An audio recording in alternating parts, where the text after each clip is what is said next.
saya selaku pengurus partai ya, bukan selaku Mensesnek juga kebetulan dulu kami bertugas di Komisi 2 dan kajian-kajian pembelajaran terhadap seluruh proses demokrasi kita itu kan terus berjalan ya. Semua memiliki pendapat, memiliki pandangan, ada yang menilai kelebihannya, ada yang menilai kekurangannya, tetapi kalau kami berpendapat, sekali lagi kami sebagai pengurus partai, salah satu pimpinan di partai, kami berpendapat memang kita harus berani untuk melakukan perubahan dari sistem, manakala kita mendapati bahwa sistem yang kita jalankan sekarang itu banyak juga sisi negatifnya.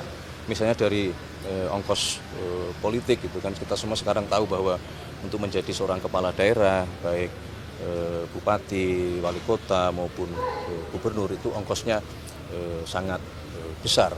Belum dari sisi negara ya, dari sisi negara dalam hal ini mengenai pembiayaan ya.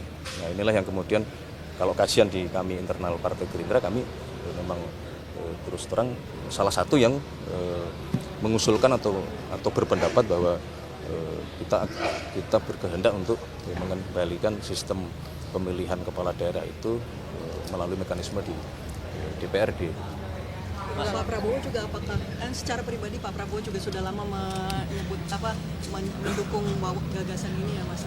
Itu kan tadi saya sudah sampaikan, saya mewakili. Apakah itu juga dibicarakan Pak Prabowo ketika bertemu dengan menteri-menteri yang juga ketua umum parpol?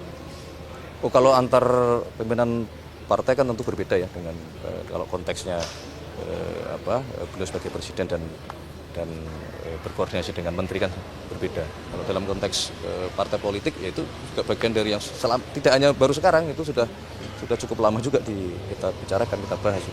Bahkan di periode yang lalu di masa pemerintahan Bapak Joko Widodo kan juga sudah banyak kita bahas untuk akan adanya revisi undang-undang pemilu kan. Kali ini Cukup ya? Mas, izin Mas, soal perayaan tahun baru Mas, boleh Mas sedikit? Ini kan banyak kepala daerah mengimbau supaya perayaan tahun baru tidak berlebihan ya, tidak menyalakan kembang api dan lain sebagainya sebagai bentuk simpati bagi korban bencana di Sumatera dan Aceh. Nah, kalau dari pemerintah pusat dan khususnya Presiden sendiri ada imbauan atau gimana Mas? Ya saya kira itu sangat tepat ya, sangat tepat karena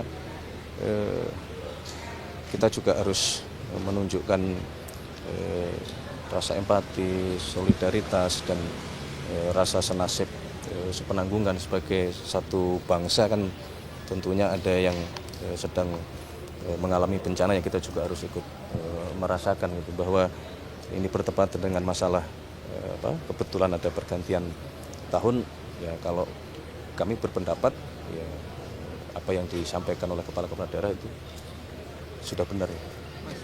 Mas, setelah disahkan DPR itu Pak Prabowo udah menandatangani KUHP ya Mas? Ya. Sudah? Tanggal berapa Mas? Aku tanggal pastinya Pertengahan Desember. ya, kurang lebih. Berarti udah resmi punya nomor ya sebagai undang-undang ya? Iya. KUHP ya? Sudah. Pemberlakuannya baru nggak? Pemberlakuannya Baru nggak berarti di Januari 2022? Iya. Sama KUHP? KUHP-nya Januari nanti? Kitab Undang-Undang Hukum Acara Pidana kan. Nggak, maksudnya Yang pemberlakuannya baru nggak? Iya. Terus balik lagi ke penanggulangan bencana, ini ada usulan bahwa BNPB akan dijadikan kementerian. Apakah pemerintah mempertimbangkan untuk menjadikan BNPB? Belum lah, kita belum sampai ke situ ya. Sekarang kita konsentrasi betul-betul ingin secepat-cepatnya melakukan penanganan. Kalau daerah itu masih dianggap darurat gitu, kita pengen segera itu bisa terselesaikan.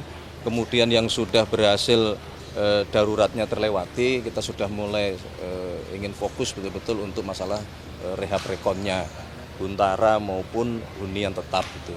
Ada satu contoh bahwa di sebuah kabupaten di Tapanuli Selatan itu sudah mulai proses pembangunan hunian tetap gitu, yang itu adalah hasil kerjasama kita semua ya, karena dibangun di atas lahan miliknya PTPN. Milik ini dalam artian penguasaan ininya ya, penguasaan hak kelolanya ya. Nah itulah yang menunjukkan bahwa memang ya negara punya kewajiban itu di saat masyarakat membutuhkan, ya kenapa tidak, tanah negara dipakai untuk kepentingan masyarakat, karena toh ini karena akibat bencana alam kan gitu. Mensos Oke ya. update soal penindakan Banyak. pembalakan liar, Mas. Hah? Satgas Penindakan. Balakan liar. Iya, ada update soal itu. Penegakan hukum. Ya, berkenaan dengan masalah pembalakan liar tentu sebelum sampai ke sana ya tentu kita semua itu adalah sebuah kegiatan yang tentu saja melanggar hukum kan begitu. Ya, baik dilakukan oleh bisa jadi dilakukan oleh sebuah korporasi atau dilakukan oleh orang perorangan begitu. Nah, menurut analisa dan pengamatan kan pembalakan liar inilah juga yang menambah daya dampak dari kejadian bencana kemarin kan begitu. Nah, tentu kita tidak ingin tinggal diam, makanya tadi sudah kami sampaikan bahwa saat ini Kementerian Kehutanan sedang melakukan review audit di kurang lebih 24 perusahaan yang mendapatkan izin pengelolaan kawasan hutan, baik HPH maupun HTI. Ini dalam rangka kita mau melakukan penertiban, mau melihat apakah ada kegiatan-kegiatan yang tidak seharusnya. Tapi juga kalau itu kan bersifat korporasi ya. Setelah itu kemudian kita juga harus menangani yang bersifat perorangan. Ini kan perlu edukasi ya. Sana Natal, izin mengucapkan selamat Natal kepada seluruh umat Kristiani yang merayakan di seluruh tanah air. Dan dalam suasana Natal, liburan, mungkin menjelang pergantian tahun, kami tentunya pemerintah sedari awal sudah berusaha untuk melakukan langkah-langkah dan memastikan bahwa proses liburan dan pergantian tahun dapat berjalan dengan aman, lancar, tertib dan tidak terjadi sesuatu yang tidak kita inginkan. Oleh karena itulah kami juga menghimbau kepada seluruh masyarakat yang akan melakukan perjalanan baik darat, laut maupun udara tentunya yang pertama secara pribadi atau secara mandiri tentunya harus mengecek kelayakan kendaraan yang dipergunakan. Kami juga pemerintah kami sudah menyampaikan kepada Kemenhub ya, untuk memaksimalkan proses pengecekan kendaraan angkutan umum. Karena kemarin juga sempat terjadi kecelakaan dan kita tidak ingin itu kembali terjadi. Oleh karena itulah kami sudah minta untuk dilakukan betul-betul cek kelayakan dari kendaraan-kendaraan umum yang akan mengangkut atau melayani masyarakat yang memanfaatkan momen liburan dan pergantian tahun. Kemudian juga kami meminta kepada seluruh jajaran penyeberangan, SDP, Pelni, Pelindo untuk meningkatkan kewaspadaan, meningkatkan kedisiplinan prosedur, terutama prosedur keamanan dan keselamatan. Karena bagaimanapun juga di masa seperti ini jumlah penumpang itu meningkat, sehingga kita tidak boleh kendor dari sisi kedisiplinan keamanan maupun keselamatan. Saya kira itu hal-hal prinsip. Kalau hal-hal lainnya ya tentu kami memastikan ketersediaan BBM ya, Pertamina di bawah Kementerian ESDM untuk memastikan bahwa BBM tersedia di seluruh wilayah tanah air. Mas, terkait dengan tadi kan Kemensos mengatakan bahwa anggaran yang sudah digelontorkan Kemensos sendiri sudah mencapai 100 miliar lebih. Ya. Kalau dari pemerintah sendiri totalnya sejauh ini sudah berapa ya? Yang pertama tentang Kemensos kita tidak melihat angkanya, tapi kan kita melihat itemnya ya, karena angka itu sudah pasti akan bervariatif bergantung ya, dari kondisi data per hari ini. Ya, karena yang direalisasikan itu memang belum semuanya. Kalau berkenaan dengan angka pemerintah secara umum kemarin sudah kita hitung kan ada kurang lebih di kisaran 60 triliun untuk pemulihan pasca bencana ya, baik rehab maupun rekonstruksi. Tetapi sekali lagi juga itu bukan angka yang kemudian jumlahnya pasti sejumlah itu gitu. Karena dalam perkembangannya tentu bisa jadi terdapat perubahan-perubahan dan penyesuaian-penyesuaian data bergantung kondisi di lapangan. Terus izin satu lagi, kan Bapak juga mengatakan bahwa Bapak Presiden mengatakan setiap seminggu sekali akan diusahakan untuk ke daerah bencana. Apakah di minggu ini, di tahun baru ini akan ngecek? Direncanakan begitu. Berarti akan bertahun baru di sana?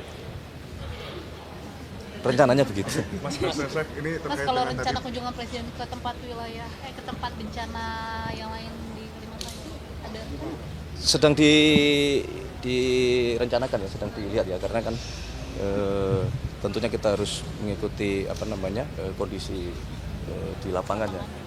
Mas terkait dengan tadi ada paparan mengenai bantuan EBLT seperti itu dari pemerintah kabupaten sama kota juga meminta adanya kenaikan karena indeks yang digunakan kan dari 2020, 2021. Nah ini sudah fix angka-angka tadi atau masih dalam proses untuk pengkajian ulang? Sementara menggunakan angka yang lama karena kalau akan dilakukan penyesuaian tentunya membutuhkan koordinasi lintas kementerian. Nah, kami berpendapat untuk sementara kita menggunakan aturan yang lama supaya prosesnya bisa segera dijalankan gitu. Ada panti Lerda yang terbakar 16 tewas sebenarnya. Sudah monitor belum?